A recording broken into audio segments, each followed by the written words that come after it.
acceleration.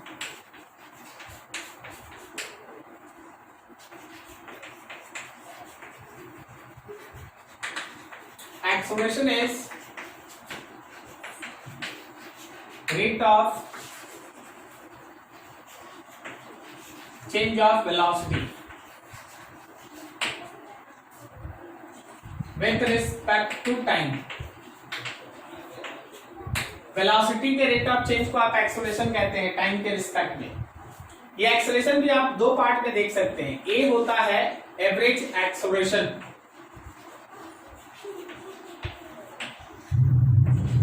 जब भी आप एक्सेलरेशन का एवरेज वैल्यू निकालेंगे हमेशा ध्यान रखना change in velocity by delta.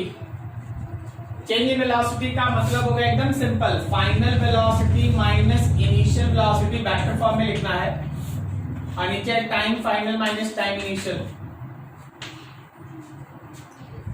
Velocity final minus velocity initial vector form में लिखना है। क्या तुमको दिमाग में जा रहा है? वेक्टर फॉर्म में लिखना है, मतलब आई कैप जे कैप के फॉर्म में लिखना है। Okay, divided by time final minus time, ये कहलाता है एवरेज एक्सेलरेशन। और बी होता है इंस्टेंटेनियस एक्सेलरेशन। तो हमेशा ध्यान रखना कि एक्सेलरेशन का अगर आप इंस्टेंटेनियस वैल्यू लिखेंगे तो वेलोसिटी को टाइम के रिस्पेक्ट में डिफरेंशिएट करना पड़ेगा। तो एकदम सिंपल, इसको ज्यादा कॉम्प्लिकेटेड करना ही नहीं है, जैसे है वैसे लेके चलना है। अभी देखो जैसे इस पे एक छोटा सा एग्जांपल कर लेते हैं, एक दो क्वेश्चन छोटा छोटा कर लेते हैं, फिर देखते हैं। देखो जरा गौर से, क्वेश्चन है ऐसा, if velocity is 3t square I cap plus T cube j cap, find first acceleration between t equals to 0 and t equals to 3 seconds, और दूसरा acceleration at t equals to 4 seconds। क्या तुमको दोनों question में अंतर समझ में आ रहा है? क्या तुम लोगों को दोनों क्वेश्चन में डिफरेंस समझ में आ रहा है? कौन वाला एवरेज का कैलकुलेशन है, फर्स्ट की सेकंड? फर्स्ट एवरेज है, सेकेंड इंस्टेंटेनियस है, करेक्ट। तो जब हम फर्स्ट निकालेंगे तो हमको एक्सेलरेशन का एवरेज चाहिए, इसका मतलब हमको del v by del t चाहिए, और डेल बी का मतलब final velocity minus initial velocity by time final minus time initial चाहिए।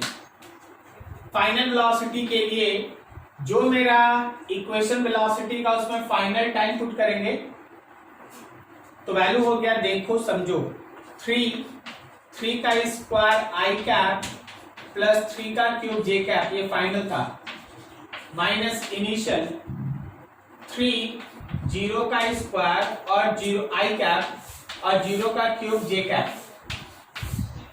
Divided by final time minus initial, ये तो पूरा 0 हो गया। ये देखो 27 i cap 27 j cap, 27 i cap plus 27 j cap, 3 से डिवाइड, 3 कॉमन ले लो, 9 i cap plus 9 j cap, this is your average acceleration. ये तुम्हारा एवरेज एक्सेलरेशन है। लेकिन जब आप इसी का सेकेंड पार्ट बनाएंगे तो एक्सेलरेशन इंस्टेंटेनियस, वेलोसिटी का टाइम के रिस्पेक्ट में rate of change, D by D T of D के जगह पे पूरा इक्वेशन 3t स्क्वायर आई cap plus T cube j cap. चलो भाई फटाफट डिफरेंशिएशन करके तुरंत बता दो, क्या ये 6t आई cap plus 3t square j cap है? Yes, sir. अब आपका ये एक्सेलरेशन का इक्वेशन है, आपको ये एक्सेलरेशन चाहिए कब? तो टाइम है 4 second, 6 into 4 i cap plus 3 into 4 का square j cap, 24 i cap 24 i cap plus 16 3 का 48 j cap. This is your answer. ठीक है, ये तुम्हारा आंसर। क्या आपको ये पूरा कॉन्सेप्ट समझ में आ रहा है? तो आप अगर एक सर्टेन इंटरवल के अंदर एक्सेलरेशन निकालते हैं तो एवरेज है, और अगर किसी खास इंस्टेंट पे निकालते हैं तो इंस्टेंटेनियस। नोट कीजिए यहां तक।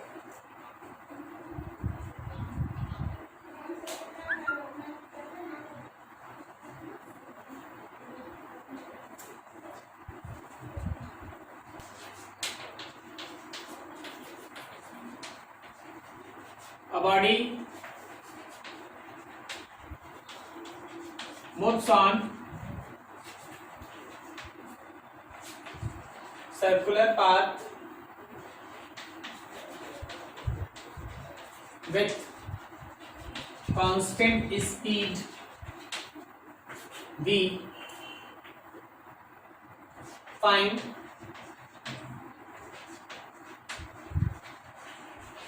average acceleration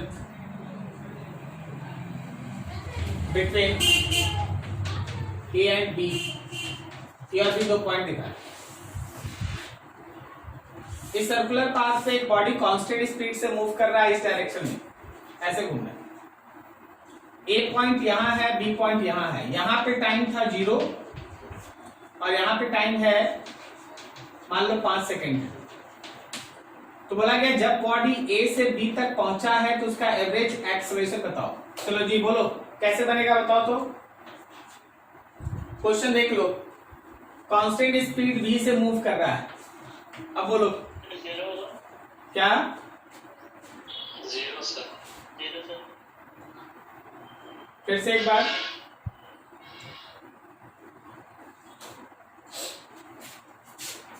average acceleration is non zero. अब बोलो नॉन जीरो क्यों होगा? क्योंकि तुम लोग अभी तुरंत पढ़ा और तुरंत गलती करा। हम यही बार बार बोल रहे हैं और बार बार समझाते रहेंगे, तुमको समझना होगा।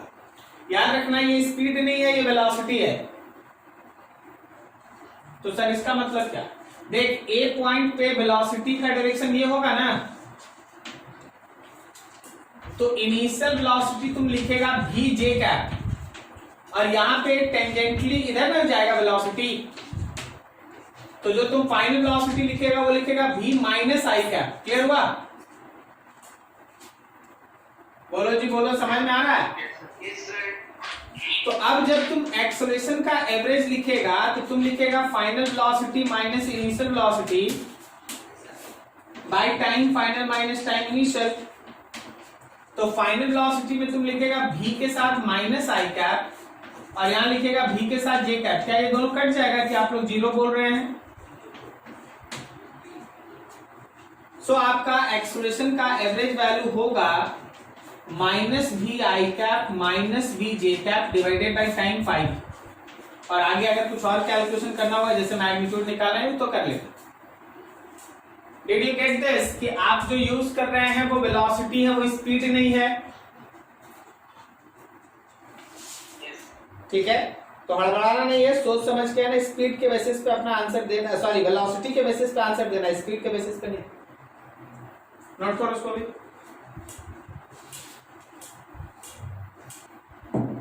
आपको ये क्वेश्चन बनाना है, आपको ये क्वेश्चन बनाना है।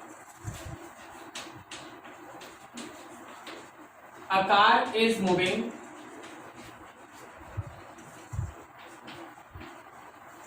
towards east with velocity 40 meter per second, and after 10 seconds it moves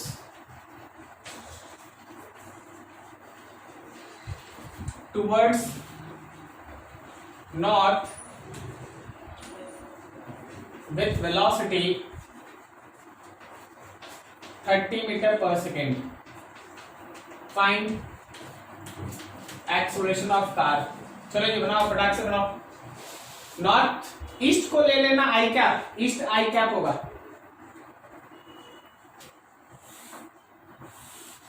ये आपका ईस्ट तो ऑब्वियसली नॉर्थ। शुरुआत में वेलोसिटी इधर था, v इनिशियल था 40 of i cap, okay. And then north. v final था आपका 30 ऑफ j कैप, करेक्ट जा रहा है? Sir 3 j cap minus 4 I cap। हाँ वेरी गुड। तो ये है तुम्हारा फिगर, इनिशियल वेलोसिटी है 40 I कैप, फाइनल वेलोसिटी है 30 j cap, and during that the time gap is actually 10 seconds. So your average acceleration will be v final minus v initial divided by time final minus time initial. v final हो गया हम लोग का 30 of j cap minus 40 of I cap divided by 10, and your answer is 3 j cap minus 4 I cap.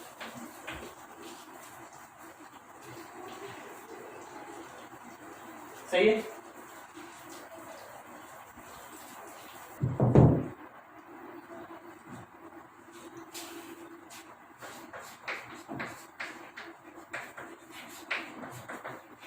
Concept of distance and displacement. चलिए जी, आप जानते हैं सबके बारे में, कोई बहुत बड़ा चीज नहीं है, ठीक है? बताइए जरा डिस्टेंस, डिस्टेंस क्या है? तो actual path length between 2 points which is covered by body। दो पॉइंट के बीच कोई बॉडी जितना एक्चुअली पाथ को कवर करता है उसको हम लोग कहते हैं डिस्टेंस। तो आपके पास डिस्प्लेसमेंट क्या होता है? This is shortest path between 2 points, shortest path between 2 points, ठीक है ना? दो पॉइंट के बीच का जो सबसे शॉर्टेस्ट पाथ होता है उसको डिस्प्लेसमेंट आप कहते हैं, और दो पॉइंट्स के बीच का जो एक्चुअल पाथ कोई कवर करता है उसको हम लोग डिस्टेंस कहते हैं। जैसे एक बहुत सिंपल सा चीज, जैसे आपको एक छोटा सा हम एग्जांपल दिखा दें। अगर हम ए से चले हैं और हम ये रास्ता तय करता हुआ बी तक पहुंचे हैं, तो ये जो आपको पाथ दिखाई दे रहा है इसका जो भी लेंथ होगा वो आपका डिस्टेंस है। लेकिन ए से बी को अगर आप स्ट्रेट लाइन में मिला दें तो ये जो आएगा वो आपका डिस्प्लेसमेंट है। क्या बोलता, सही है? हाँ वेरी गुड, वेरी गुड। अब एक चीज और यहाँ पे हम आपको फिर से एक बार है ना यहाँ पे लिख देना चाहेंगे। एक हो गया, दूसरा हो गया, याद रखना, थर्ड देखना। तो हमेशा ध्यान रखना कि जो हमारा एवरेज वेलोसिटी होता है वो होता है displacement by time. Okay, average velocity हमेशा होता है डिस्प्लेसमेंट बाय टाइम। लेकिन एक और टर्म होता है, this is called average speed, average speed, और ये हमेशा होता है डिस्टेंस बाय टाइम। आप लोग जानते होंगे डिस्टेंस बाय, ठीक है? अच्छा, क्या आपको ये पता है कि दो पॉइंट्स के बीच का डिस्टेंस और डिस्प्लेसमेंट में कौन बड़ा होता है? डिस्टेंस हमेशा बड़ा होता है। ज्यादा से ज्यादा ये हो सकता है कि डिस्टेंस और डिस्प्लेसमेंट सेम हो, लेकिन अदरवाइज आप कोई भी चीज ले लेंगे तो डिस्टेंस हमेशा बड़ा होगा। अब यहीं पे देखना, यहां समझना, यहां दो लाइन में समझना। जो हम लोगों का डिस्टेंस है वो या तो डिस्प्लेसमेंट से बड़ा होता है या बराबर होता है, सही है? डिस्टेंस हमेशा डिस्प्लेसमेंट से बड़ा या बराबर हो सकता है। तो चलो जी, दोनों में टाइम है सेम। अब डिस्टेंस बड़ा हो सकता है डिस्प्लेसमेंट से, इसका मतलब ये है कि average speed may be greater than और इक्वल्स टू एवरेज वेलोसिटी। क्या बोलता है, सही जा रहे हैं? These are very important concepts, आपसे पूछा जाता है। Average speed can be greater than और equals to average velocity. Reason, distance can be greater than और equals to displacement. Is this clear? कोई डाउट किसी को? ठीक। तो एकदम छोटा छोटा चीज लिख रहे हैं, बस ध्यान रखना है। अब तुम्हारा काम क्या है ना कि एक क्वेश्चन बनाना है तुमको, यहाँ पर ध्यान से देख तुमको बनाना है ये एक सर्कुलर पाथ,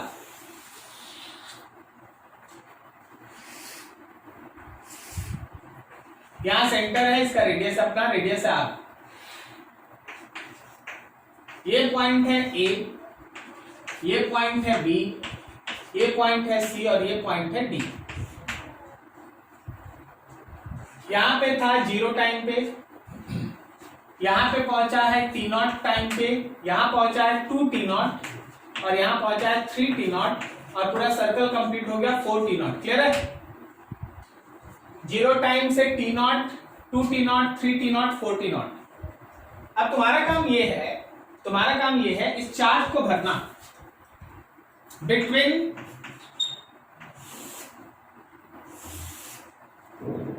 तुमको बताना है डिस्टेंस, तुमको बताना है डिस्प्लेसमेंट, तुमको बताना है एवरेज वेलोसिटी और तुमको बताना है एवरेज स्पीड। तो तुमको कौन सा पॉइंट दिया गया? तुमको दिया गया पॉइंट ए और बी के बीच, फिर तुमको सोचना है ए और सी के बीच, फिर तुमको सोचना है ए और डी के बीच, और फिर तुमको सोचना है ए से ए, कहने का मतलब एक साइकिल। क्या आप समझ पा रहे बात को?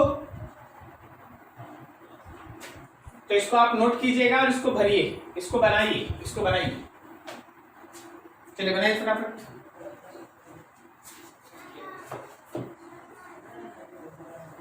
हाँ बोलो। ए से बी वाला कोई डिस्टेंस बताएगा क्या? Very good. देखो भाई, पूरे सर्कल का सरकमफ्रेंस है 2πr। ओके, तो एक ये वाला आर्क जो यहां से यहां चल रहा है, this is the real path which is followed by the body, this is the real path which is followed by the body between A and B. So it is 2πr का 4 से divide, मतलब πr/2। Very good. And what about displacement?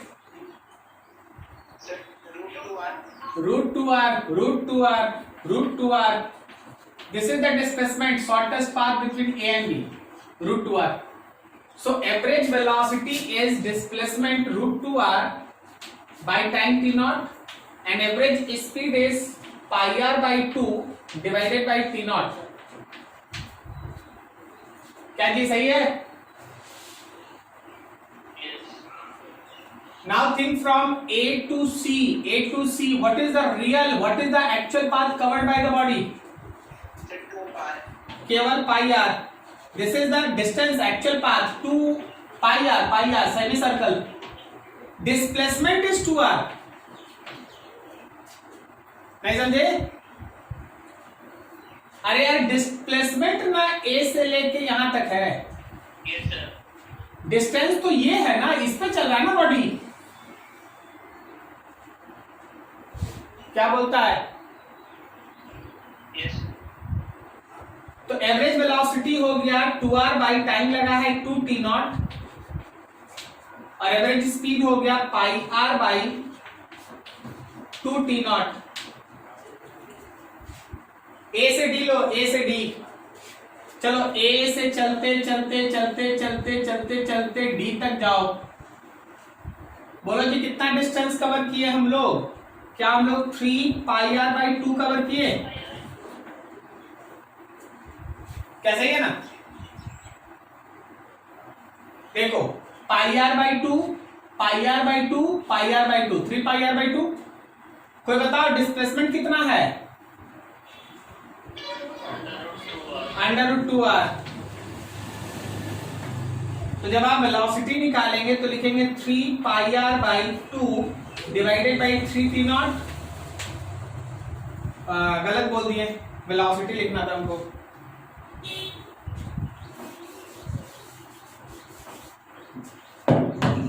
Velocity लिखना है तो लिखेंगे √2r/3t0 और जब speed लिखना है तो लिखेंगे 3πr/2 डिवाइडेड बाई 3t0। अब बोलो, ए से घूमते हुए ए पे पहुंच गए, ए से ऐसे चलते हुए वापस ए पे, क्या बोलता है?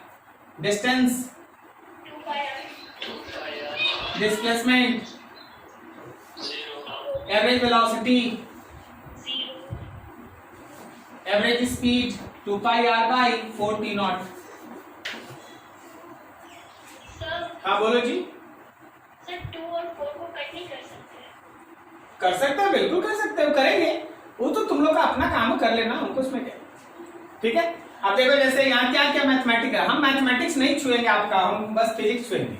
आप देखिए यहाँ पर, यहाँ देखिए 3 3 कट जाएगा ना, यहाँ का 2 से 4 यहाँ 2 टाइम्स आ जाएगा, यहाँ पे 2 से 2 कट जाएगा। ये सब आपका काम हो, आप लोग कर लीजिए। हाँ मेरा काम।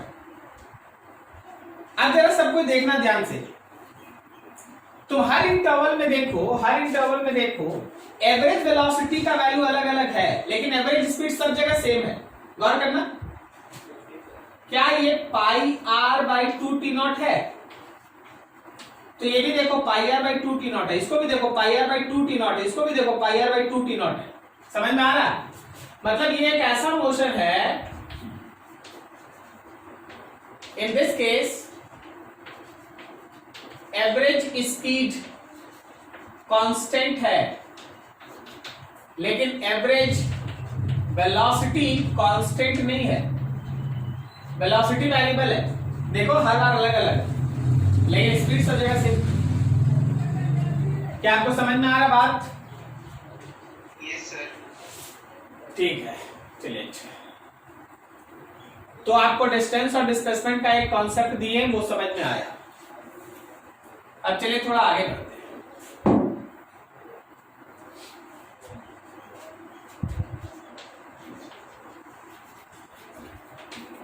Calculation of velocity average when body moves with different velocity on a straight line.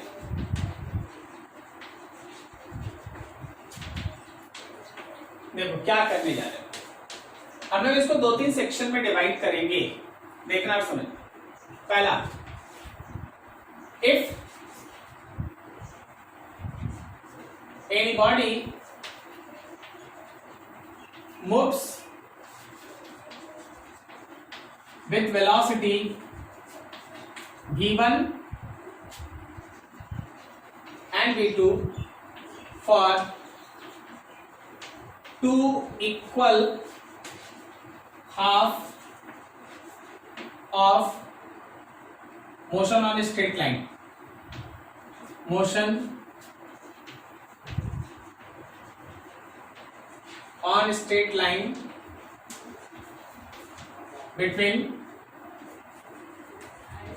2 points. If any body moves with velocity v1 and v2 for 2 equal half of motion on a straight line between 2 points. मान लीजिए जैसे body A से चला और वो चाहता है B पे पहुंचना, ठीक है, तो जो equal half for 2 equal half of motion, अगर ये पूरा का पूरा डिस्टेंस D है, तो आधा डिस्टेंस, कहने का मतलब आधा डिस्टेंस d/2 चला था वो v1 से, और अगला d/2 चला था वो v2 से। d/2 चला था वो v1 से और अगला d/2 चला था वो v2 से। तो तुमसे बोला गया चलो जी एवरेज वेलोसिटी फाइंड आउट करो, एवरेज वेलोसिटी फाइंड आउट करो। चलो जी दिमाग लगाओ, कैसे निकालेगा तुम एवरेज वेलोसिटी इस केस में? दिमाग दौड़ाओ, बताओ कुछ।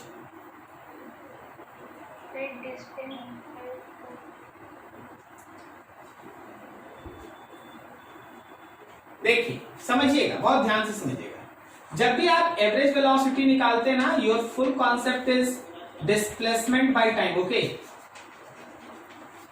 देखो डिस्प्लेसमेंट तो पता है A से B तक d होगा, लेकिन टाइम को हमको दो अलग अलग जगह निकालना होगा। यहाँ एक टाइम लगा होगा t1 क्योंकि अलग वेलोसिटी है, यहाँ एक टाइम लगा होगा t2। क्या बोलता है, सही है?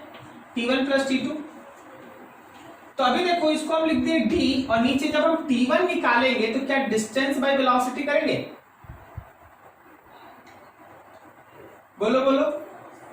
Yes, sir. Yes, sir. Yes. तो ये हो गया d/2 डिवाइडेड बाई v1 और दूसरा हो गया d/2 divided by v2। d divided by d/2 divided by v1 plus d/2 divided by v2। अब ऊपर नीचे आप इसको सॉल्व कर लीजिए यार। d common 1/2 v1 plus 1/2 v2, दोनों d कैंसिल, ये सॉल्व कर लिया जाए थोड़ा। मेरे हिसाब से क्या आ रहा है ये, twice of v1 v2 divided by v1 plus v2, यही तो आ रहा है। ठीक जा रहे हैं? तो this is the average velocity जब आधा डिस्टेंस v1 से चले, आधा डिस्टेंस v2 से।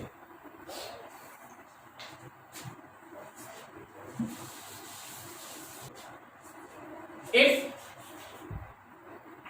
v1 and v2 are two different velocities for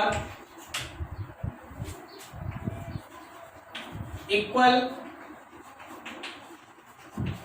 interval of time, यहां इक्वल डिस्टेंस था d/2 अब पूरे मोशन में अगर लगा होगा t टाइम, पूरे मोशन में लगा होगा अगर t टाइम, तो आपको t/2 पे सोचना है।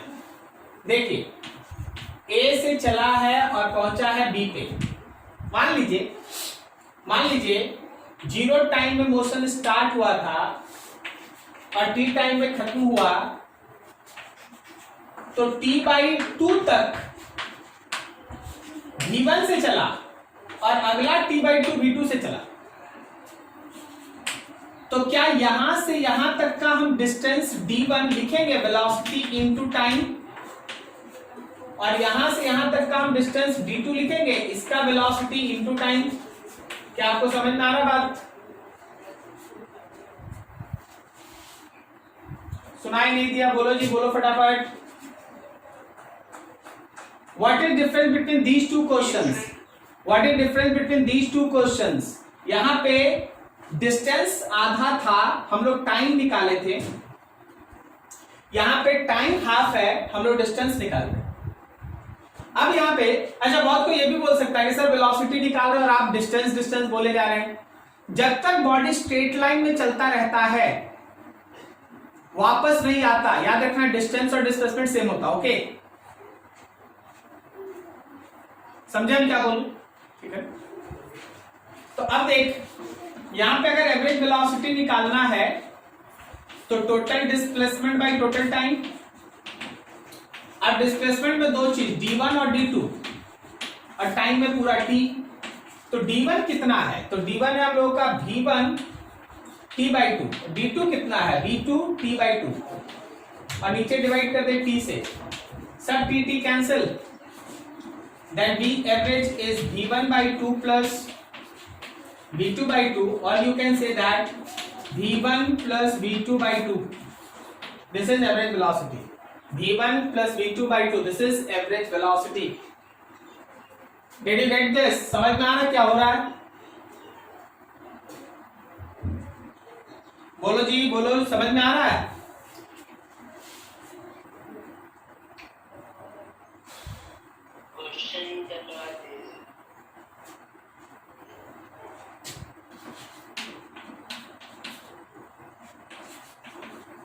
A car covers 10 kilometer distance with velocity 40 kilometer per hour and 60 kilometer per hour for equal distance। Find average velocity of car। देखो क्या बोला गया ना कि एक कार है 10 किलोमीटर चलता है, लेकिन दो स्पीड 40 किलोमीटर और 60 किलोमीटर से इक्वल डिस्टेंस कवर करता है, मतलब 5 किलोमीटर चलता है 40 से और अगला 5 किलोमीटर चलता है 60 से। क्या ये क्वेश्चन समझ में आया? बोलो यार। तो उसको तुम फर्स्ट वाले से ना बनाएगा, इक्वल डिस्टेंस 5 किलोमीटर और 5 किलोमीटर।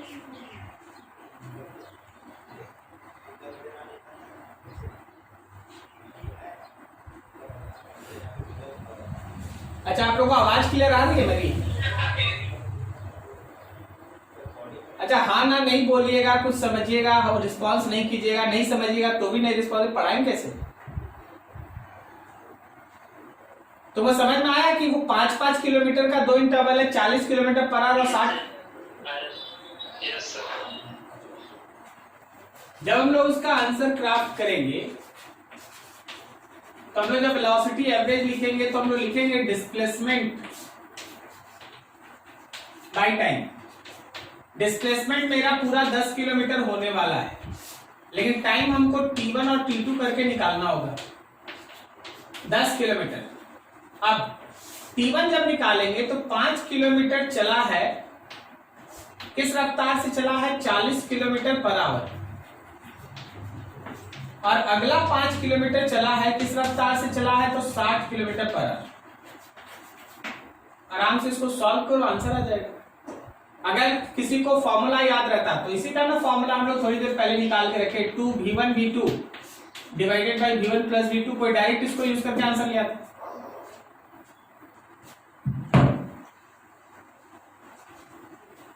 देखो,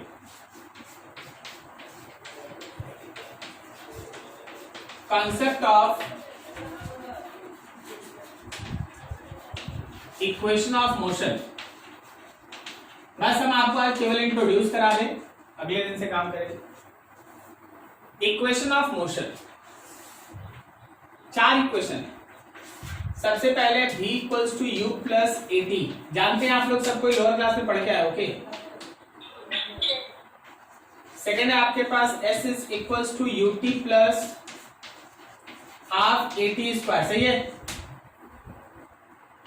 थर्ड आप पढ़े हैं v square is equals to u square plus 2as। और फोर्थ आपके लिए हो सकता है नया है, ये आपको बता दिया, s n is equals to u plus a/2 bracket में 2n माइनस 1। ये 4 इक्वेशन ऑफ मोशन। इन सारे इक्वेशन ऑफ मोशन में जो पैरामीटर्स आप यूज करते हैं उसको जानना बेहद जरूरी है। जो आप इसमें भी देखते हैं वो कहलाता है फाइनल वेलोसिटी। जो आपके पास u है वो है इनिशियल वेलोसिटी। जो आपके पास s दिख रहा है वो कहलाता है डिस्प्लेसमेंट।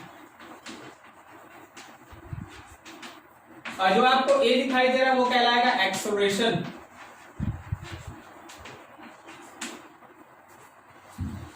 ठीक है, final velocity, initial velocity, displacement और acceleration.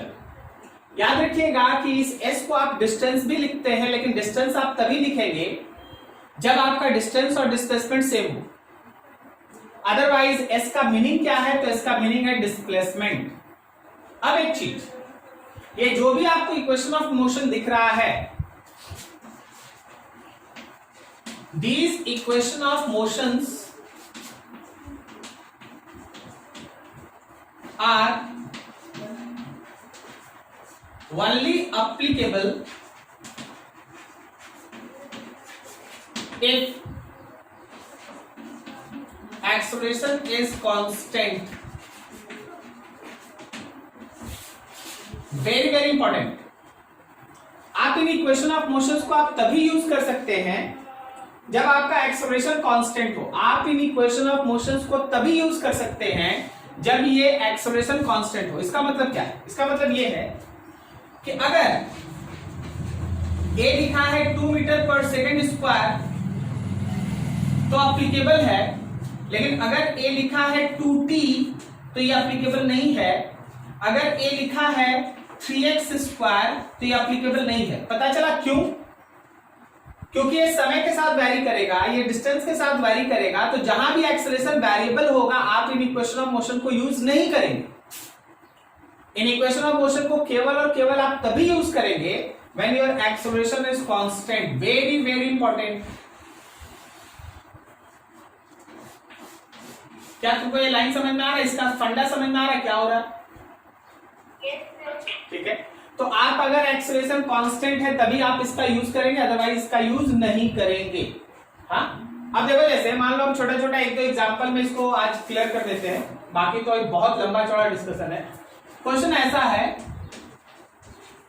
A body is accelerated by 4 metre per second square from rest,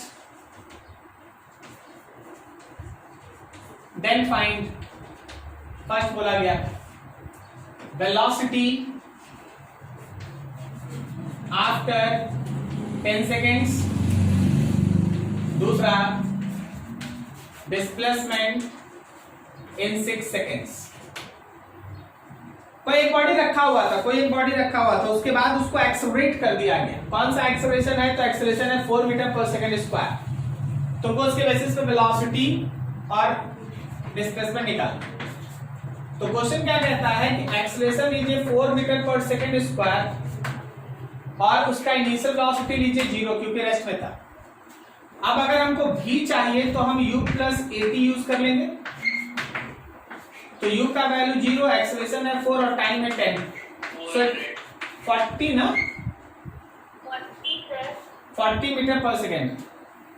और दूसरा अगर हमको s चाहिए तो हम ut plus half at square लगा दें, तो s ut वाला टर्म 0, हाफ एक्सेलरेशन हो गया 4 और टाइम हो गया 6 का square. So s is equal to, इससे ये कहता 2 और वहां पे 36, 72 मीटर्स। कोई बहुत बड़ा बात नहीं, आज तो बस ये स्टार्ट हुआ है और हम ज्यादा प्रेशर नहीं देना चाहते क्योंकि आपका पिछला टॉपिक खत्म हो गया था, तो हम इसको लिख दिए आपके सामने। हाँ, इसमें हम तुमको एक चीज और बता दें, ये जो एसेंस आप देख रहे हैं ना, एसेंस का मतलब होता है distance, displacement, cover in any nth second. nth second का मतलब मान लो कोई मोशन पूरा 10 सेकेंड के लिए हो रहा, पूरा 10 सेकेंड के लिए, तो 10वें सेकेंड में कितना कवर किया। मान लो मेरा मोशन 4 सेकेंड के लिए हो रहा है, तो चौथे सेकेंड में कितना कवर, केवल चौथा, फोर्थ। अगर मेरा मोशन 5 सेकेंड के लिए हो रहा तो 5th सेकेंड, केवल 5वें सेकेंड में कितना चला, तो ये उसको बताएगा। हम लोग ये सब अगले दिन से, पहले इसका डेरिवेशन करेंगे हम लोग अगले दिन। पता है इसका डेरिवेशन का बेसिक क्या है? इंटीग्रेशन। पढ़ के आना, इंटीग्रेशन पे ये चारों डिराइव होगा। इंटीग्रेशन पे, तो इंटीग्रेशन का फॉर्मूला आपको आना चाहिए, उसी के बेसिस पे चारों डेरिवेशन स्टार्ट करेंगे। क्लियर?